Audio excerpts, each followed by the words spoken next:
E agora, mais um campeão de audiência. Sem Limites, com Marcos Savoy. Opa!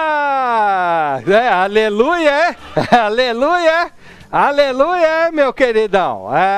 Vai nessa, viu? Vai nessa que Santo André te conhece, viu? Velho lobo das baladas. É isso aí. Fica na sua. Ó, vamos começar o programa. Eu sou o Marcos Savoy. Esse aqui é o lendário programa Sem Limites. Toda a tarde a gente está ao vivo aqui na bagacinha. Na sua telona é no canal 3 da NET, viu, Dilma? O canal 3 da NET para São Caetano. Obrigado pela audiência, pela paciência. Obrigado a você que está nos vendo aí na sua cama, no seu sofá, na sua sala, na sua cozinha. Muito obrigado. Ou então aí no comércio, onde você estiver. Aliás, ó, quem estiver vendo no comércio aí, dá um alô pra gente aí que eu pego e falo da onde você está vendo, né? É bacana, hein? A gente já faz um comercial para você. Só não vale o escritório do Jota, hein?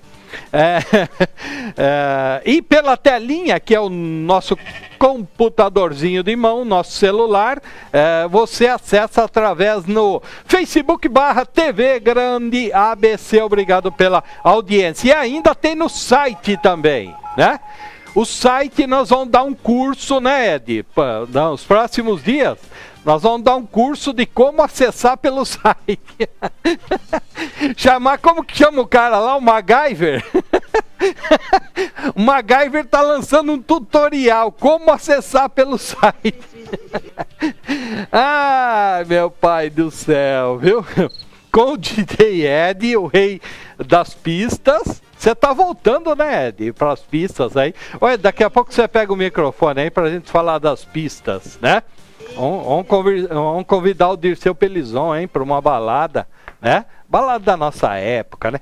O Ed, prepara uma aí daqui a pouco pra gente pôr uma das músicas que você toca, né? O DJ Ed faz umas baladas aí, e dos anos, qual que é? Dos anos 30, 40 e 50, né, Ed? Tô brincando. 70, 80 e 90, 60, 70 e 80, enfim. Ele escolhe os públicos. E daqui a pouco a gente coloca uma aí para você ver se você gosta e você também, viu, Dirceu? Tá? Daqui a pouco a gente vai colocar aí, falar as datas, o Ed fala com a gente aí no microfone daqui a pouquinho. Ele, o Jota, a Larissa Lemos e também nosso Gabriel, nosso filé de grilo. É a turma dos impossíveis. Sobe a bagaça aí, DJ Ed. Até você entrou na balada, hein? Lembra desse, ó? Turma dos Impossíveis. Estrelando o Dirceu Pelizon, diretor do grupo Avante à Frente. Tudo bem, Dirceu? Nosso colaborador de sempre aqui, toda semana conosco, representando esse grupo de muita credibilidade, o Grupo Avante. Tudo bem, Dirceu? Tranquilo? Tudo bem, Savoy. Joia. Sempre um prazer estar aqui. Bacana estar com você também. Tudo jóia? Obrigado. Então tá bom. O grupo sempre avante, né? Sempre avante. Mais uma, hein? Mais uma. Rapaz. Dirceu, você não vai fazer pra água se você for pagar todos os comerciais que o Savoy for fazer. Então é isso aí. Obrigado a todo mundo que tá aqui. O Marquinhos Vilela, o Gasparoto, nosso amigo também. Obrigado aqui ao Roberto Sá, hein? Bacana. Ligadaço, obrigado, irmão. Avisa o outro pessoal seu aí que a gente tá aqui também. Ajude o velhinho comprar a sua Mercedes-Benz. Oi? Tá, nós vamos fazer,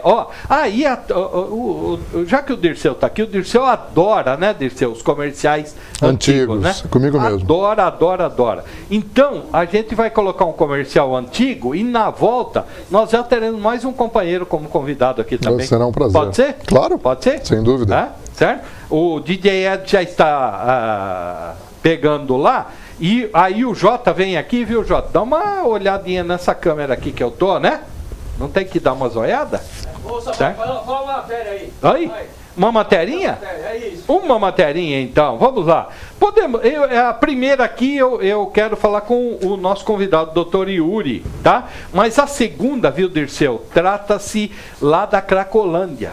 né? Em São Paulo, você esteve presente quando esteve aqui o Alexandre Sim. Souza, né? Especialista em dependência química.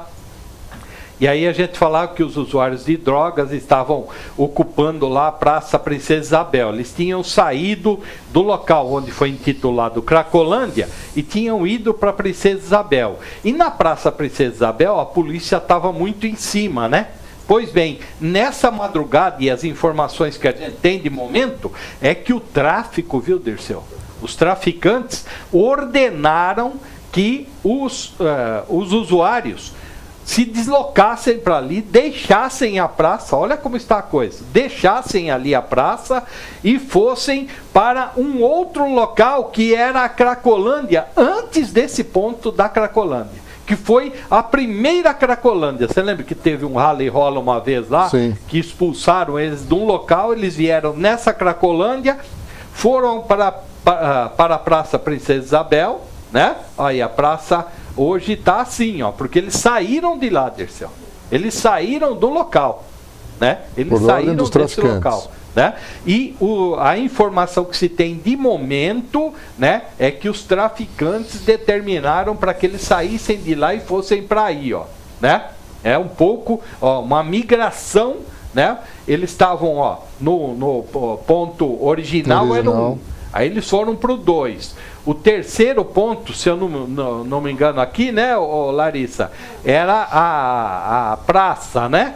Certo? Agora... O segundo era a praça. E o terceiro é onde eles foram agora? Isso, o terceiro é na frente da estação 9 Diamante da CPTM, que é onde eles estão agora, porque, segundo as informações dos seguranças, facilitam os traficantes a vender as drogas para os usuários. Por isso que tiraram eles da praça, porque lá era mais difícil. Impressionante, impressionante, né? Obrigado pela informação, Lari. Então, viu, Dirceu, é uma coisa impressionante, porque você vê o domínio, né, do tráfico. Exatamente. Fazendo isso, né? Fazendo com que os caras, nem a polícia conseguiu fazer com que eles se deslocassem assim, porque o tráfico tem a maneira de coerção que é a morte, né? Então, impressionante, né? A gente fica estarrecido com isso, não, Dirceu? Eu fico realmente estarrecido, porque quem é que realmente manda na cidade, né? É. O poder público ou os traficantes? Não, os traficantes. Pelo que se vê, os traficantes, né? Pelo que se vê, os traficantes. Chegamos a essa conclusão, né? É impressionante. Ed, o que nós vamos fazer para colocar o Yuri aqui? Podemos? Podemos pôr? Vamos? Ó, então eu vou fazer o seguinte, ó, para a gente ser rapidinho aqui. O Ed já prospectou lá, viu, Dirceu? Uma daquelas comerciais antigos que só ele sabe buscar. E a gente vai...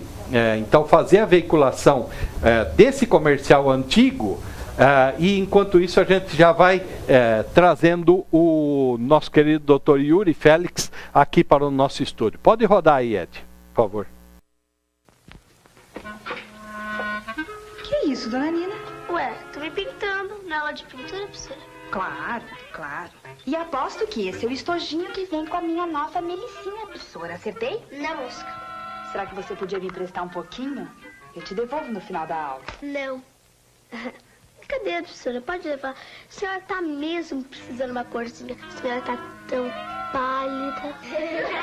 Melicinha agora vem com estojinho antialérgico. Pinta na loja. O crédito imediato Jumbo Eletro, cada vez mais imediato, está promovendo uma grande campanha de ofertas e facilidades. Aproveite, venha imediatamente ao Jumbo Eletro.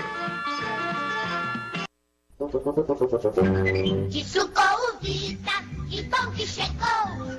O Vita, provou e gostou. Experimente a gostosura que é o Vita, o novo sabor que suco. Com delicioso sabor de uvas, você vai repetir e repetir. Um envelope dá 10 copos de prazer, sem precisar pagar depósito nem devolver vasilhame. Tome que suco o Vita bem gelado, fácil de fazer, gostoso de beber. Que sucou o Vita, que bom que chegou. Muito bom, hein? Bacana, Ed. Obrigado, rapaz. Hoje você fez milagre, hein, Ed? Ah, rapaz, o cara é bom mesmo, hein? Ô, DJ Ed, pega o microfone aí, ó, pra gente, até que a gente posiciona legal aqui, a gente fala um pouquinho aí, porque o DJ Ed o DJ Ed é o rei das pistas, né? Com baladas aí dos anos 60, 70, 80, 90, agora entrando 2000 também, já, né, Ed? Daqui a pouquinho, Savoy, né? Pois anos não, 2000, Ed. Musicalmente agora também já virou flashback. É verdade. Já estamos, de 2000 a 2010, já é uma década já de músicas que marcaram, então já virou flashback também. É verdade. O Ed, e o primeiro será em setembro, né? Primeiro será em setembro no Império, na Avenida Goiás, em São Caetano do Sul. Agora eu não recordo a data, Savoy, mas mais pra frente a gente vai, coloca. Até lá a gente vai divulgar. E mais um, dia 7 de outubro, no Clube Tamoio. O Tamoio da Ibope. Loucos por flashback lá ao vivo. Legal, legal. Tá? E daqui a pouco você prepara uma aí que o Dirceu Pelizon disse que quer ouvir. Pra relembrar, uma das que você toca lá pra gente relembrar, tá bom? Beleza, Savoy. Pode ser? Joinha? Então, é isso aí, tá bom, Dirceu? E aí nós vamos estender o convite aqui para você. Estarei lá. Pra gente ir, né, curtir, o horário é muito bom lá, tá bom, Dirceu? Estaremos lá. Joinha? Bacana. Ó, ele está sempre conosco, ele chega sempre atrasado, mas ele estava no fórum soltando alguma pessoa acusada injustamente. Doutor Yuri Félix, tudo bem, doutor? Obrigado pela gentileza, hein? Cumprimento você, Savoy, ao amigo Dirceu e aos colegas que nos assistem hoje. Legal, obrigado pela sua gentileza. A gente falava agora há pouco, viu, Yuri? Uma das notícias aqui, da Cracolândia lá, né? Até o pessoal, se puder, viu, colocar aquele mapinha lá da escalada que fizeram, que eles estavam no local, teve aquela carga da polícia, né? Eles foram para a Praça Princesa Isabel e agora, segundo a informação que se tem, que a gente apurou aí e que já está sendo divulgado, eles fizeram, tá ali, ó, 1, 2, 3, né, os pontos.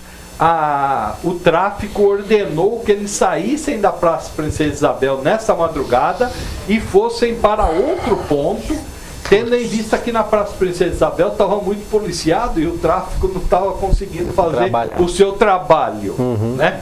Impressionante. E o Dirceu até questionava, né, doutor, de quem que é o poder hoje, né? De quem que é esse poder? É do Estado ou a bandidagem está num nível de sofisticação que já tem locais de mando e que a polícia não entra, né? Existem, ao meu ver, e os estudos têm avançado nesse sentido, existem algumas zonas, alguns locais que realmente o Estado abandonou. Existe um abandono do Estado, as facções criminosas e o tráfico avançou por conta de uma deficiência assim, do Estado, e o Estado, tanto quando se fala em Secretaria de Segurança Pública ou Secretaria de Administração Penitenciária, eles têm consciência de que facções dominam especificamente dentro e também fora, por que não dizer fora dos presídios. E isso é uma problemática no dia a dia que a polícia criminal vai ter que enfrentar. É um grande debate esse, Savoy, eu sei, eu e o Savoy, a gente sempre briga quando o assunto é esse, porque o que acontece, Dirceu? Eu sou a favor, e defendo isso já há anos e anos, de uma descriminalização das drogas. Porque, ao meu ver, o tratamento penal dos últimos 30 anos já demonstrou que essa guerra foi perdida. Além disso, que eu sei que o Savoy vai brigar comigo, Estou em paz. Você está tranquilo hoje. Mas eu só quero explicar que o doutor Yuri Félix é a favor da liberação não. Liberação não. O senhor fala descriminalização. Descriminalização, é diferente. É diferente. Deixa o Yuri explicar então. Por favor. Você não deixa ele explicar. Não, ele nunca deixa eu falar. O pessoal manda mensagem. Deixa ele falar, não sei, daqui a pouco vão mandar mensagem. Já estou acostumado. O Ed põe uma música, dá uma uma confusão aqui que você não tem noção. Então, explica, Yuri, o que é descriminalização? Olha lá, ele vai sair do programa em retaliação. Olha lá. Já volta. Aí. Sim, senta, fica à vontade. Senta. Fica à vontade. Daqui a pouco o Ed senta, vai aí, chega um chopp. O que acontece? Fale da liberação da Não, liberação não, descriminalização. Não confunda as coisas. As palavras têm significado, você não pode falar qualquer coisa. É assim, toda vez é assim disso. É um boicote contra a minha vinda aqui. Não. É um boicote. Quem está falando isso, doutor, é o Ed. Olha lá. Que tem aquele passado meio obscuro. Vamos falar disso agora. Fala então, doutor, a sua tese, por favor. O que acontece? Se nós olharmos todos os índices, todas as curvas de encarceramento e de combate ao tráfico ilícito de entorpecentes, do mundo inteiro, o consumo e a venda de drogas aumentou. O consumo e a venda de drogas tiveram um aumento substancial nos últimos anos. Não obstante, o aumento dos investimentos no combate ao tráfico de drogas, se nós olharmos os Estados Unidos com as operações que o governo norte-americano fez, Operação Colômbia, operações na Bolívia, operações por toda a América Latina, pois o principal mercado consumidor, um dos principais mercados consumidores do mundo são os Estados Unidos, esse consumo aumentou. Logo, Savoy disse, o que eu defendo aqui? Se nós olharmos as estatísticas, morreram muito mais pessoas na guerra do tráfico do que de overdose. Muito mais pessoas morreram na guerra do que de overdose. Isso significa que essa disputa de mercado, pois isso é um mercado, transformou-se no mercado, é uma disputa sangrenta. E o combate, essa política de guerra, de enfrentamento, ela não deu certo. O consumo aumentou, os gastos aumentaram, os danos à saúde das pessoas aumentaram, o custo bélico, a vida de policiais, agentes de segurança pública, agentes de fronteira, tudo isso demonstram índices desfavoráveis à política de guerra às drogas. Então, meu argumento é muito simples. Eu tenho certeza, Savoy, que a imensa maioria de todos nós aqui, se a droga passa a ser legalizada semana que vem, nós não vamos passar a usar droga por causa disso. Nós não vamos passar a usar droga por causa disso. Se criminalizarem o café, que alguns dizem que é uma droga, se criminalizarem a cerveja, pois o álcool tem um índice de dependência muito maior do que a maconha e causa danos à família brasileira, que muitos sabem qual é o dano que causa, tenho certeza que muitos continuarão tomando a sua cervejinha. Mas fazendo um contraponto, então, entre você e o doutor Alexandre que esteve aqui, né? Que o Alexandre era favorável ao combate. Né? Mas você entende que, por exemplo, descriminalizando, como você disse, seria mais fácil para tratar o usuário? Sem a menor dúvida, porque se nós descriminalizarmos, como já aconteceu em outros países do mundo, as pessoas não vão poder comprar um cigarro de maconha no posto de gasolina. Nós teremos locais específicos, deveremos ter locais específicos. Nós vamos vender em Brasília. De compra. Brasília. Aí, vamos fazer aí o pessoal fica mais calmo. De vendas em Brasília. Não, pô, Brasília é um problema muito mais complexo que a droga. Eu compreendo. E nós conseguiremos identificar as pessoas que consomem isso. Eu pensei nisso. Você teria até um cadastro. Nós teremos um cadastro. Sou usuário. Qual o problema? Passa ali no Heliópolis, lá faz um cadastro. Não, sabe? Mas o interesse lá é outro. O problema é o seguinte, ó, no Uruguai teve essa política aí. Sim, na Califórnia, em Portugal. Então, mas o Uruguai, cara, é do tamanho do ABC. Ele dá nem o ABC. Assim, o ABC ainda com muito boa vontade. 3 milhões de habitantes, entendeu? Agora, você vê, só na região metropolitana de São Paulo, hoje nós estamos chegando aos 25 milhões. Sim. Então, você imagine, hoje tem um nível de viciado muito grande. Agora, eu compreendo que, lógico que eu faço contraponto aqui, né, com o Dr. Yuri, mas ele fala, né, dessa questão do combate ao tráfico, né, que hoje o tráfico ele se vale muito disso, ele tem esse poder que a gente falou, acabou de falar agora, que o próprio Dr. Yuri falou, né, que era esse combate, né, mas eu sinceramente eu não consigo mensurar isso como seria no Brasil isso, porque eu acho que assim, iria liberar e o tráfico ainda iria conseguir continuar vendendo. Essa era a minha pergunta. Você acha que conseguiria ainda, mesmo tendo legalizado o tráfico, conseguiria ter os postos de venda? O que acontece? É lógico que qualquer medida de polícia criminal interfere do outro lado. Se nós olharmos a década de 80, onde tivemos a maior década de assaltos a banco, nós observaremos que depois que foi colocada aquela giratória, aquela porta giratória, os assaltos a banco diminuíram drasticamente e essa criminalidade ela migrou para outras atividades, especificamente o sequestro. Se nós olharmos as curvas, nós observaremos que na década de 80 a criminalidade estava no assalto a banco. Criou-se as portas giratórias, essa criminalidade migrou para o sequestro. Políticas de investigação do sequestro, essa criminalidade migrou para o tráfico de drogas. Ocorrendo uma descriminalização, um tratamento de saúde pública e não de código penal, de política criminal, essa criminalidade, com toda certeza, ela vai migrar para outro ramo.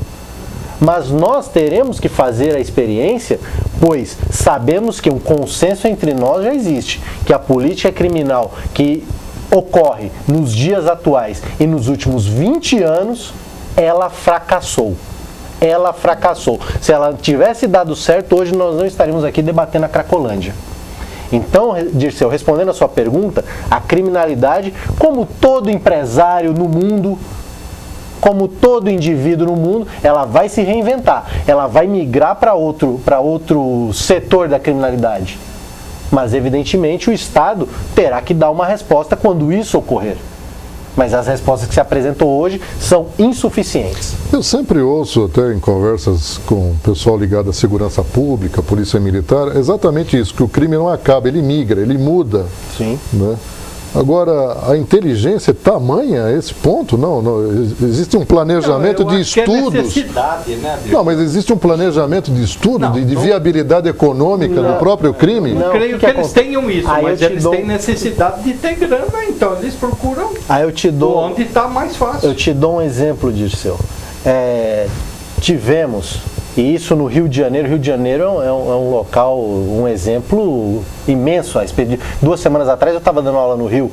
O Rio de Janeiro, na década de 80, tinha aquela figura daqueles traficantes que eram praticamente os pais da comunidade. Tinha uma escadinha, os traficantes famosos. Isso não existe mais? Isso não existe mais. O que acontece? Policiais, por conta de uma série de fatores, a corrupção é um deles, os baixos salários e a falta de incentivo, a falta de um plano de carreira, enfim, inúmeros fatores, policiais e ex-policiais migraram para uma outra atividade.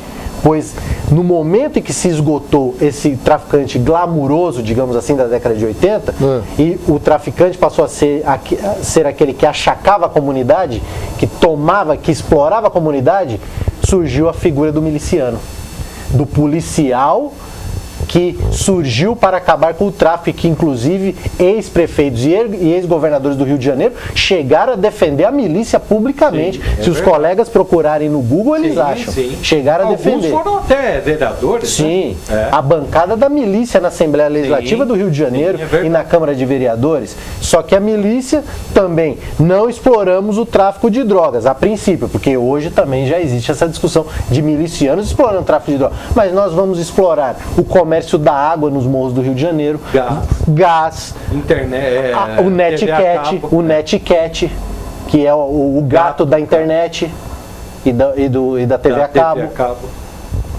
Mercadorias nos mercadinhos. Aí eu te pergunto, Dirceu, para o cara subir e entregar tinha que pagar um pedágio. Aí eu te pergunto, Dirceu, você é um morador de uma comunidade. Eu quero abrir um mercadinho aqui, quero ser empresário. E todo mês você tem que pagar um pedágio para um grupo, porque senão o seu comércio não se sustenta. Isso é legítimo do ponto de vista democrático? Absolutamente. Absolutamente não. Então eu não prefiro ou a milícia ou o tráfico. Mas eu te dei um exemplo. A criminalidade, ela se reinventa e ela migra. E não é somente uma questão de inteligência, é também uma questão de necessidade e uma questão de desenvolvimento tecnológico. Gente, não quero fazer comercial de filme, mas então Tropa de Elite 2 é a pura realidade. Sem dúvida, sem dúvida. É um exemplo de como... É isso que você acabou de comentar. Sim, é um exemplo de como pode se comportar a criminalidade e o próprio Estado enfrentando essa questão. Um filme que eu indico muito para meus alunos, para os colegas, até aproveito e já faço a recomendação, e tem no YouTube, você pode assistir hoje mesmo, é um filme chamado 400 contra 1. 400 contra 1 é a história da origem do Comando Vermelho. O Comando Vermelho, facção do Rio de Janeiro, se originou num local chamado Ilha Grande, no presídio de Ilha Grande, no Rio de Janeiro. No momento em que se prendeu os presos políticos com os denominados presos comuns. Existe um fenômeno, Dirceu, chamado na própria relação humana, chamado gregarismo. O indivíduo, o ser humano, quando ele se vê em situações limite, ele tem a tendência de se agregar a outras pessoas, mesmo que seja o seu inimigo. Se você está numa ilha deserta com o seu inimigo e você chega à conclusão que vai ser melhor você conviver com o seu desafeto do que matá-lo, você vai conviver com o seu desafeto. E é como para quem acaba de mudar num condomínio novo, né? Todo mundo se ajuda, né? Mais ou menos assim. Sim. Na prisão. De fato, né? no condomínio novo, entrega, acabou de entregar o prédio, não sei o que, ninguém sabe fazer nada, todo mundo se ajuda, certo? É verdade, são todos solidários. Na cadeia é a mesma coisa, na prisão é a mesma coisa. E ocorreu um fenômeno de gregarismo, de aliança, de comunicação entre presos comuns e presos políticos. E esses presos políticos já tinham um know-how de combate a ditaduras militares por toda a América Latina.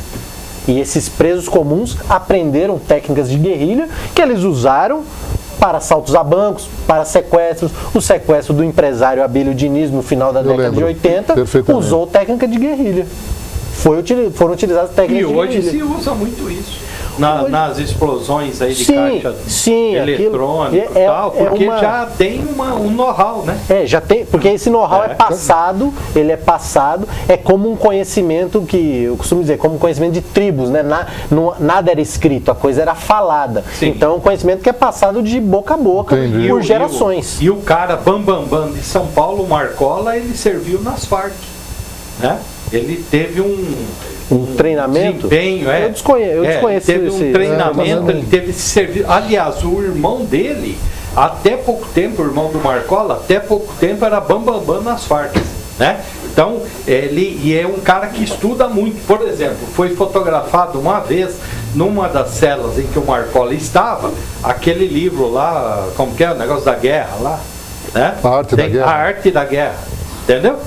Então é um cara assim, esse tipo de cara que comanda a coisa. Lógico que o cara que está ali agindo é meio cabeça de bode e tal, vai explode o banco e tal, mas há uma, né, dentro disso que o doutor falou, ele tem um direcionamento para que as coisas se encaminhem bem.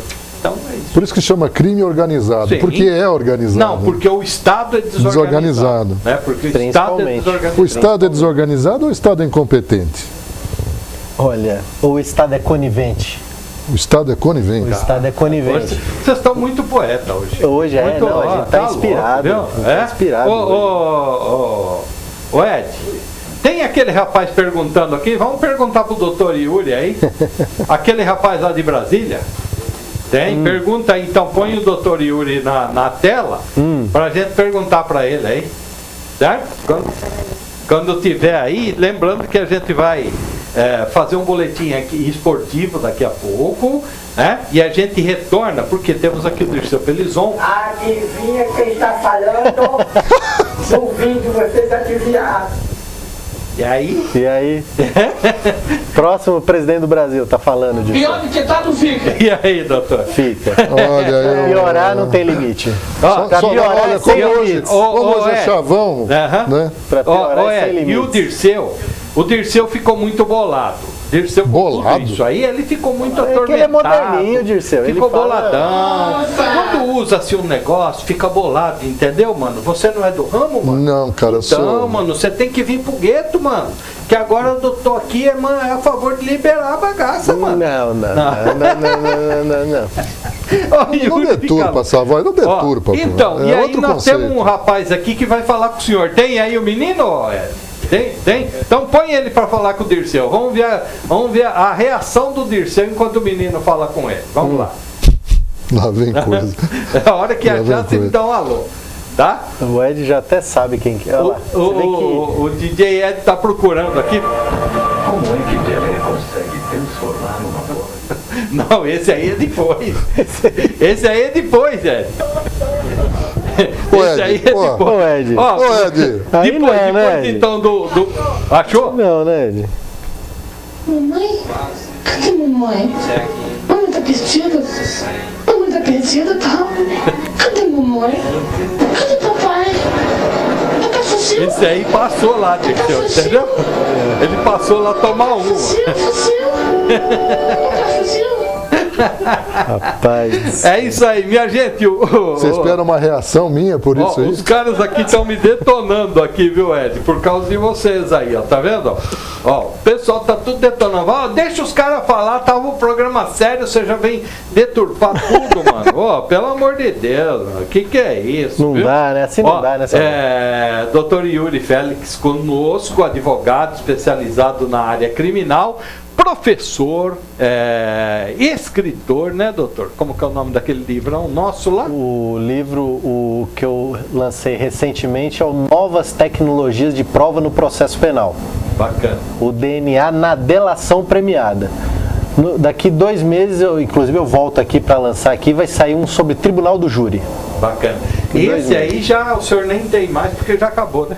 Esse aí eu tô esperando. Já está esgotando mais uma reedição. Mais uma, sim, essa edição na verdade ela acabou em 20 dias. Tem alguns que restam comigo que eu tô pedindo de volta da editora que tá lá em Teresina vendendo, aí tem uns colegas que pedem, então me manda de volta para eu entregar aqui pro pessoal. Né? Bacana. Dr. Yuri Félix conosco e Dirceu Pelizon, que é diretor do Grupo Avante, o Grupo Avante que tem uma série de atividades, dentre elas administração de condomínio, contabilidade, assessoramento para as empresas e muitas outras atividades que daqui a pouco o Dirceu fala, e daqui a pouco a gente vai falar um pouquinho de síndico aqui, viu, Dirceu? Né? O que pode e o que não pode. O Luciano Luiz, ele apresenta o programa Hora do Esporte sempre a partir das 11 horas da manhã e deixa um boletim gravado aqui pra gente, e a gente com muito prazer exibe agora este boletim. Lulu, vai lá, destila o seu veneninho aí, meu amigo. Vai lá. Opa, boa tarde, Marcos Savoy. Estou chegando para falar de esportes aqui no programa Sem Limites. Tá feliz, hein, Savoy? Venceu mais uma ontem, o Palmeiras do meu amigo Marcos Savoy. Olha, goleou 1-0 diante do Atlético Goianiense. Gol do Borja, um jogador que custou 34 milhões à Sociedade Esportiva Palmeiras e estava aplicado no banco. Não é o banco que você está pensando, não. É o banco de reservas mesmo. Mas ontem o Cuca, né, já que o William tomou o terceiro cartão amarelo diante do Bahia e não poderia atuar, colocou o Borja e foi muito bem durante todo o período que esteve no gramado. 1-0, gol dele, que agora já dá uma dorzinha de cabeça para o Cuca. Será que ele vai para o próximo jogo ou será que não? Outra equipe que se deu muito bem na rodada de ontem do Campeonato Brasileiro foi o Santos, que foi até a Boa Terra e venceu a equipe do Vitória pelo placar de 2-0. 2 gols do jogador Copete. O time do São Paulo, esse sim tem dado muito trabalho, do nosso amigo Vitor, grande São Paulino. O São Paulo acabou perdendo para o Atlético Paranaense pelo placar de 1-0 na Arena da Baixada. E o Corinthians joga logo mais 19 horas e 30 minutos contra o Bahia, lá no Principado de Itaquera. Jogão de bola, Corinthians que busca aí se manter na liderança do Campeonato Brasileiro. Olha, Savoy, o voleibol de São Caetano do Sul ontem foi derrotado. Perdeu para a equipe do Bradesco Osasco pelo placar de 3-1. As meninas do São Cristóvão Saúde São Caetano. Mas segue a preparação aí do técnico Ayrton Cabral, visando a disputa não só do Campeonato Paulista, mas dos jogos regionais, jogos abertos e também o principal, a Liga Nacional de Voleibol. No que diz respeito ao futebol aqui da região, Mauaense, Esporte Clube São Bernardo e Clube Atlético Diadema treinando somente para a rodada que começa a partir da próxima sexta-feira. O time do São Caetano estreia contra o Santos na Copa Paulista já no próximo dia 1º de julho, sábado que vem, e o time do São Bernardo, Tigrão do ABC, irá receber toda a galera no estádio 1º de maio, domingo, 18 horas, diante do Novo Hamburgo. Vale lembrar, o time do São Bernardo já está classificado para a próxima fase da Série D do Campeonato Brasileiro, tá certo? Grande abraço para você, Savoy! Opa, obrigado, irmão, obrigado. Legal, Lulu, valeu, obrigado pela gentileza aí. E o Palmeiras goleou, hein? Finalmente goleou 1-0 o Palmeiras, né? Graças a Deus, hein, Lulu? Bacana, hein? Acho que você não viu o jogo, você não secou pimentinhas lá, né, pro Palmeiras, ok? Bom, voltamos aqui pro estúdio então com o Dirceu Pelizon e com o Dr. Yuri Félix aqui conosco hoje. Dirceu, falar um pouquinho do Grupo Avante. A gente falou no programa passado das várias atividades do Grupo Avante. Sim. O que a gente sabe é o assessoramento para as empresas, né, que é contabilidade, enfim, todo aquele assessoramento. Sim. A administração de condomínios, né? E aí você elencava mais uma série de atividades aí, né? Fala um pouquinho mais. Sim, de terceirização de serviços, tanto da área financeira, agora temos, apesar do doutor sabe melhor que eu, essa aprovação da lei trabalhista para terceirização, também portaria, zeladoria, e conseguimos também fazer, como eu estava dizendo há pouco, essa parte de terceirização com a prestação de serviços no local da empresa ou não, de área financeira e administrativa. Bacana. O momento aí, Dirceu, da economia, da política, né? Porque está tudo meio junto e misturado, né, doutor Yuri? Redução de custos é a palavra, né? Já que não alavanca a receita, tem que reduzir custo, não tem outro jeito. Muita gente fazendo isso. Como que está a sua área? Como que você avalia? Você tem que dar uma rebolada ali com as contas sempre em dia para tocar adiante, ou tem um mercado sem dúvida, legal? Se é estável, de maneira alguma. Eu flutuo conforme o mercado flutua. À medida que as empresas também estão se tornando inadimplentes porque não vendem ou não prestam serviços, automaticamente nós que estamos ligados sofremos juntos. Não tem como. Se as empresas começam a encerrar suas atividades, a fechar, diminui a nossa carteira de clientes. Então hoje o foco é tentar prestar um tipo de serviço, uma qualidade de serviço, um foco no serviço que ajude o nosso cliente a reduzir custos, né, a diminuir o seu custo. E os empresários, Dirceu, tem reclamado muito, tem pechinchado com você lá? Também, como eu com os meus. Da mesma forma que eu sou um fornecedor deles, os meus também você tem que repassar e diminuir custo. Caraca, hein? Fazer novas estratégias de contratação de mão de obra. Cada caso é um caso e cada um vai se adequando, né? Aí eu vou fazer outra provocação aqui. Em contrapartida, a criminalidade aumenta, o mercado para o doutor Yuri Félix tá fértil, hein, doutor? Brincadeira, mas, doutor, e aí? Na área dos advogados, do operador de direito aí, o operador de direito tem que dar aula e escrever livro, senão morre de fome, doutor? Olha, tem que bater o escanteio e cabecear a bola lá na área o mais rápido possível. O que acontece, Savoy? A crise, ela afeta todo mundo. A todos. É lógico que, historicamente, se nós olharmos por a história do século XX, por exemplo, em todos os momentos de crise do capitalismo, a criminalidade ela aumentou. Todos os momentos de crise do capitalismo. Ocorre que aumenta-se muito aquela criminalidade, digamos assim, aquela criminalidade de rua. Aqueles pequenos furtos, aquele roubo de bolsa, de um veículo e, claro, outros crimes como a gente pode observar por toda a mídia, também tem o seu destaque. Mas, numa crise, pelo menos do ponto de vista de política criminal, sim, a criminalidade aumenta.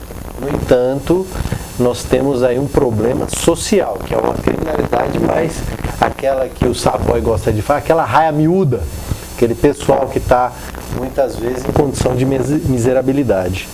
E, ao meu ver, se nós partirmos aí uma estatística do sistema prisional, onde pelo menos 70% da população do sistema prisional não tem nem o segundo grau completo, e mais de 50% não tem nem o primeiro grau completo, universitários, então, nós temos em torno aí de menos de 5% no sistema prisional. Ou seja, chegamos à conclusão que a prisão ela é seletiva, né? Ela prende um público específico. como diz um colega, o sistema criminal brasileiro fez uma opção preferencial pelos pobres.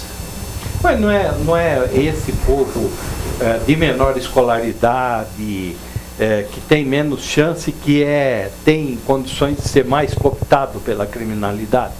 Não necessariamente, Savoy. Existe, assim, a criminologia fala sobre isso, se existe uma relação direta entre delito e pobreza. Sim.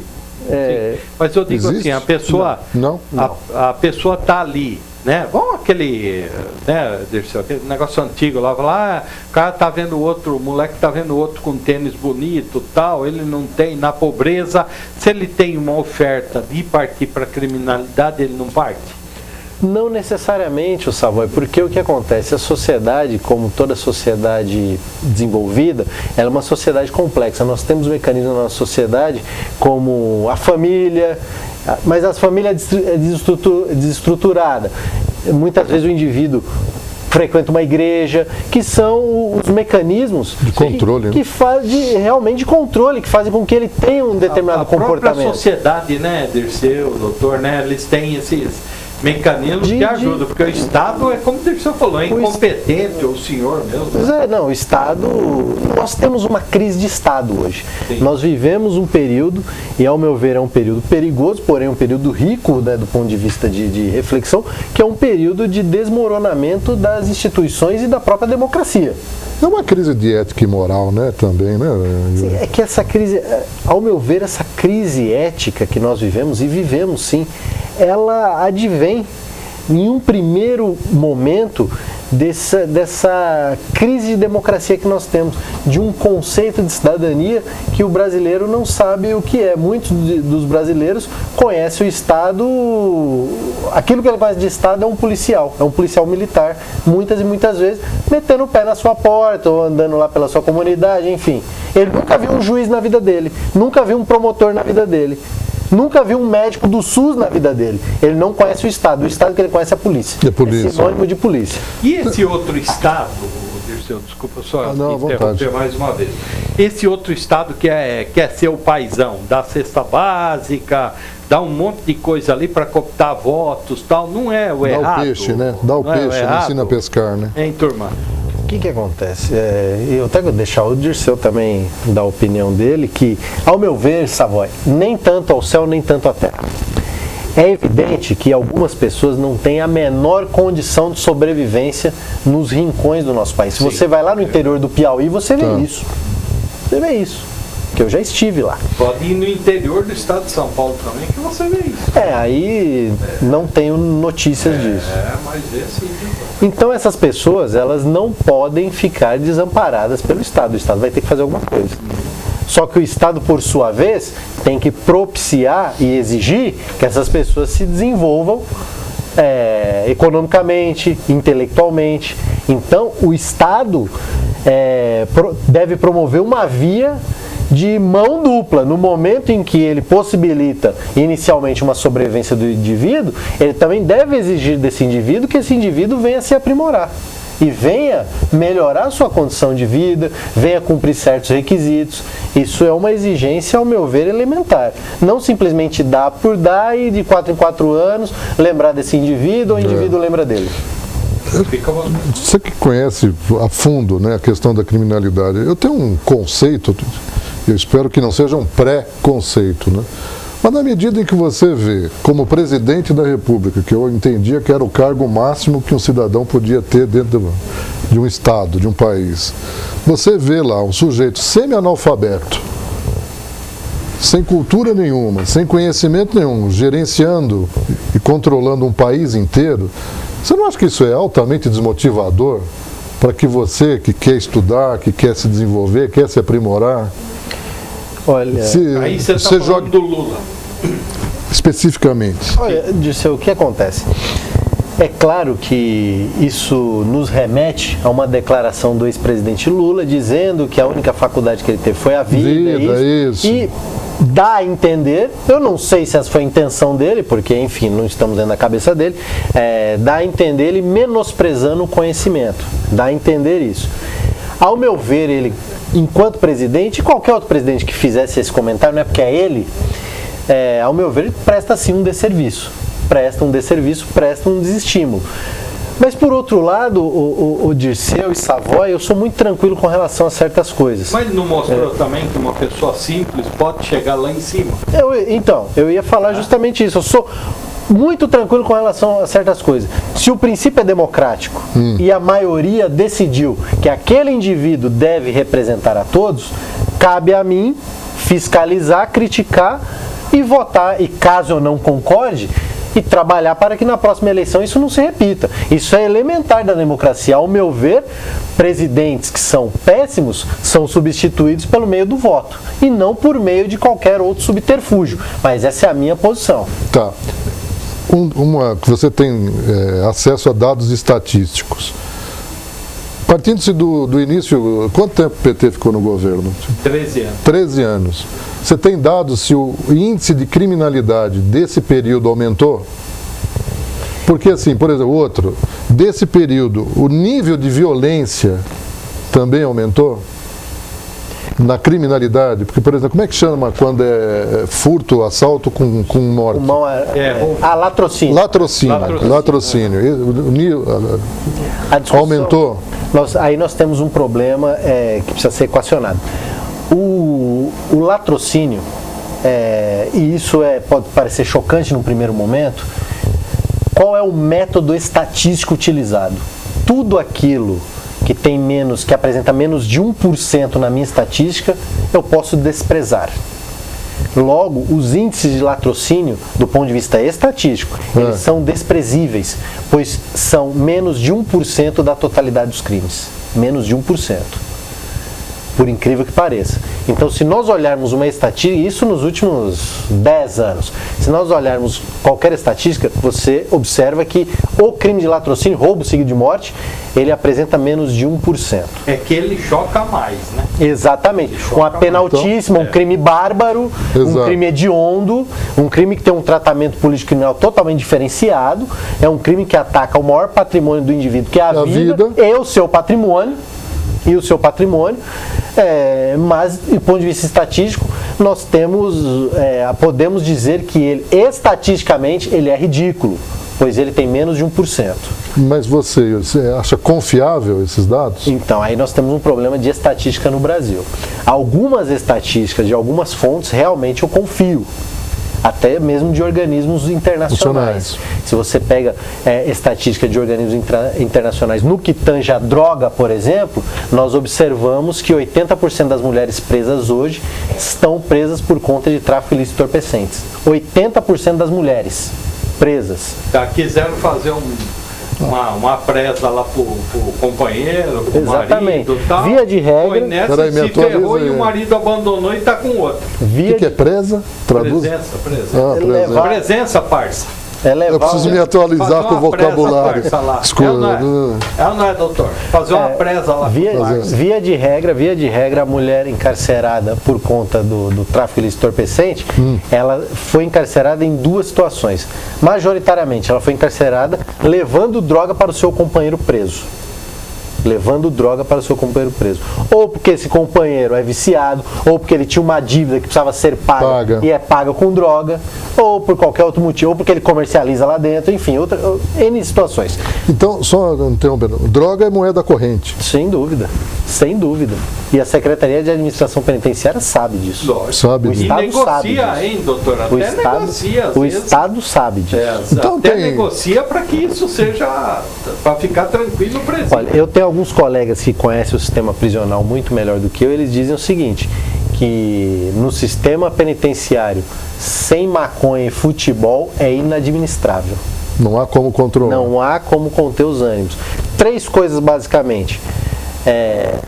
Futebol, maconha e visita íntima. Nessa ordem. Então, a coisa é brava. O Marcelo Rocco.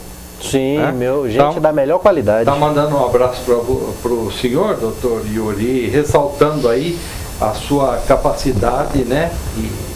Advogado, professor, enfim, o que eu me junto a ele aqui na sua capacidade. Bondade também. De você. Dirceu, nós vamos falar do Roger Abdelmaci, né? que é aquele médico estuprador lá, né? O cara que estuprou um monte de mulheres, ele era um médico afamado, né? Todo mundo entrevistando e tal.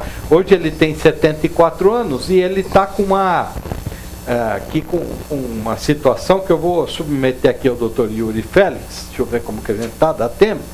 Mas antes eu quero fazer uma pergunta aqui do André para o Dirceu Pelizon, que é referente ao síndico, viu, o Dirceu? Diga. Ele diz o seguinte, ó, se é legal o condomínio conceder aquela isenção para o síndico eleito, ou para a síndica, né? Eleita, né? Sim. Que, nesse caso aqui, o morador do prédio, né? Que é a isenção da taxa condominial. É legal? É legal desde que conste na convenção do condomínio. Tem que constar.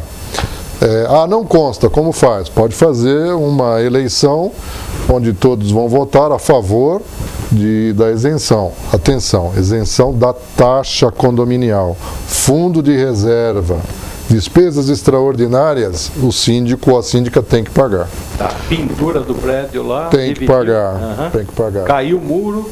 Tem que pagar. Outra, mas eu quero compartilhar a minha isenção com o subsíndico ou a subsíndica. Também pode, desde que faça uma eleição para isso. Tá. Desculpe, uma eleição não, uma reunião plenária, reunião condominial ordinária para esse fim. E o Henrique pergunta para você, Dirceu, quais as providências... E esse aqui deve estar enrolado lá, quando começa assim, né, doutor? Quais as providências? Quais as providências a se tomar quando o síndico não executa as decisões tomadas em Assembleia Geral? Não, aí está perfeito. Pode convocar uma nova reunião, ou se exige isso, ou como na outra entrevista que nós tivemos, pede a destituição. Tá. Porque bater no síndico, esses negócios não é recomendável. Não é recomendável, né? doutor. Do ponto de vista penal. Penal, né? Penal. Estou brincando. A vontade não falta, mas deve prevalecer a lei e o bom senso. Né? Legal. Ô Dirceu, agora é minha aqui. Você é a favor do síndico de fora do prédio, do síndico e zelador de fora do prédio? Profissionalizado. Profissionalizado. Agora, minha opinião extremamente pessoal. Extremamente pessoal. Não concordo, não acho viável economicamente e na prática também não tem dado bons resultados. E também, mesmo terceirização tem que ser muito bem administrada, de portarias, de zeladoria, etc. Quanto mais próximo, quanto mais do próprio condomínio, quanto mais essa mão de obra for sua, melhor é a qualidade, o resultado e o custo. Mas não fica muito caro, Dirceu? Porque se você tiver zelador, porteiro, tal, tudo seu, 60% da taxa condominial vai para pagar funcionário. Em média. Né? Só que ao terceirizar, nós já comentamos isso também, doce ilusão achar que vai ficar mais barato. Né? Porque aí tem aquelas jogadas de pegar sindicatos parecidos e correlatos, que tem um índice de correção ou piso salarial menor, mas que não tem validade depois, vai ter problema trabalhista logo a seguir, não tenha dúvida com relação a isso. Você está ali associado às ações? Mesmo você Sim, inteiramente solidário. Inteiramente solidário. E outra, vou lhe prestar um serviço dessa natureza e a minha margem de lucro. Tá. Então não há como terceirizar fazendo dentro da lei de mais barato. Né? Então, minha modesta opinião eu não sou favorável. Lá no prédio que o doutor Yuri mora, o condomínio lá chega aos R$3.000. E tem alguns que não pagam lá, né? E o doutor Yuri tem vontade de colocar o nome deles no elevador, assim, por lá. Marcos Savoy, J. Júnior, DJ Ed, né? Caloteiro, filho da mãe. Né? Pode, Dirceu? Infelizmente não. Danos morais. Sim. Rapaz, olha aí. Ô Dirceu, Mas aí você pergunta, mas em vez de fixar lá no outdoor, tal, a gente pode colocar naquele balancete que vem junto com o boleto? Também não pode, gente. E naquele multimídia lá fora? Lá fora, aquele luminoso. Aqui mora um caloteiro, filho da mãe, não pode também, né? Não pode. Muito menos. Infelizmente doutor, então não pode. adianta. Né? O Eduardo Vigil também, ele disse que é um excelente programa. Doutor Yuri, um ótimo profissional, um abraço. Tá dizendo que o senhor estará em Santana do Livramento, no Rio Grande do Sul, em breve, é isso? Ou ele está em Santana do ele está em Santana do Livramento, no Rio Grande do Sul. Mandando um abraço para os amigos de Livramento. Já estive em Livramento. E Livramento, você ia gostar muito, viu, Savoy? Porque você frio danado lá. Agora deve estar quase nevando. Ô Eduardo, então tá fala pra pra gente aí qual a temperatura aí, por favor. Não, deve estar quase nevando lá.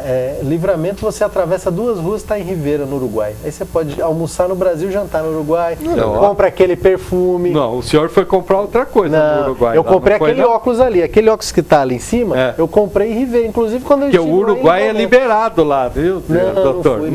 O Uruguai é liberado. Eu não faço uso nem recreativo. Doutor, a Justiça de Taubaté determinou, né, nesta quarta-feira, dia 21, que aquele médico safado, sem vergonha, picareta, que ele foi condenado a 181 anos por prisão, né, por estuprar. Olha ele aí, né? Olha a carinha dele aí, né? Rapaz, hein? Se é a época da rota, hein, doutor? Você não estaria com essa carinha aí hoje, não. Ele estuprou várias mulheres no consultório dele, dopava tal, toda a história que a gente sabe. Ele está com 74 anos, a justiça liberou para ele ir para casa com tornozeleira eletrônica. Pode? Pode, Arnaldo? Como diz? Pode isso, Arnaldo? Pode isso, Arnaldo. Veja, Savoy, eu aprendi uma coisa na minha vida profissional. Decisão judicial a gente não discute, a gente cumpre. Não, discute, não vai entrar com ação. Então, a gente pode discutir em grau de recurso. Mas, porém, deve ser cumprido, né? A bem da democracia. O Renan Calheiros não cumpriu, discutiu e bateu de frente no Supremo Tribunal Federal. Mas aí o Renan... Então, tudo isso que o senhor está pregando vai por água abaixo por causa de um picareta que é igual o Renan. Mas não é porque o Renan... Dirceu, explica para ele. Não é porque um faz o errado que o errado passa a ser certo. Sim. O errado é o errado. O correto é o correto. Mas, Yuri, então, por exemplo, um fascínio, né? Não dá para chamar isso aí de meu amorzinho, né? Uma criatura dessa. Então, o que está errado é a lei? Veja... Se a lei a gente não discute e cumpre, então o cidadão comete essas barbaridades, vai pôr uma tornozeleira e deixar ele em casa, como tantos outros fatos. Então, a lei é que está errada? Veja, Dirceu, se nós acreditarmos, o Savoy já começa a olhar para a minha cara, ele já está lá. Olha o que ele vai falar. Eu não acredito na prisão. É óbvio que algumas pessoas não podem conviver em sociedade. É que você quer resolver de outro jeito. Você quer resolver de outro jeito. Eu já tenho uma solução um pouco mais caseira, entendeu? Radical. Né? Aliás, caveira. Para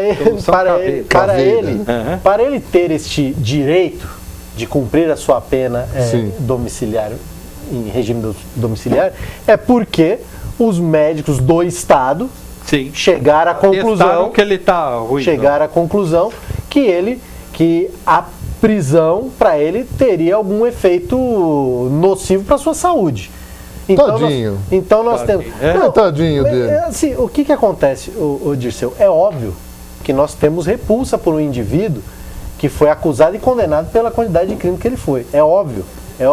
Só que o Estado, uma coisa é Estado na democracia, outra coisa é Estado vingança.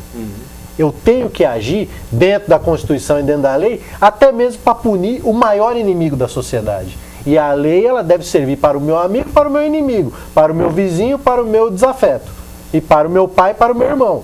E para ele também. O peso da lei e os direitos que essa lei possa eventualmente conceder a ele. É evidente que revolta todos nós, porque eu, antes de ser advogado, sou cidadão, eu quero segurança. Só que eu procuro ter o equilíbrio de saber que as decisões serão tomadas, umas eu vou concordar, outras eu vou discordar, mas o que importa é a essência da democracia. E o senhor volta no próximo programa para falar mais um pouquinho. Volto. Só mais uma. 10 segundos. 10 segundos, 9, 8. E podemos ir. Eu serei sucinto. Não é benevolência demais? Por exemplo, nos Estados Unidos, também é assim? No próximo programa, senhor. Eles vão, porque agora a gente tem que ir embora, que DJ Ed está neurótico. E olha aí, Dirceu, vamos recordar a nossa época. Apaga a luz do estúdio pra gente relembrar. Olha aí. Sobe o som, Ed. Sobe. Eu vou tirar o paletó. Eu vou tirar. Não faz isso, não faz isso. Doutor Yuri. Olha, rapaz, professor famoso.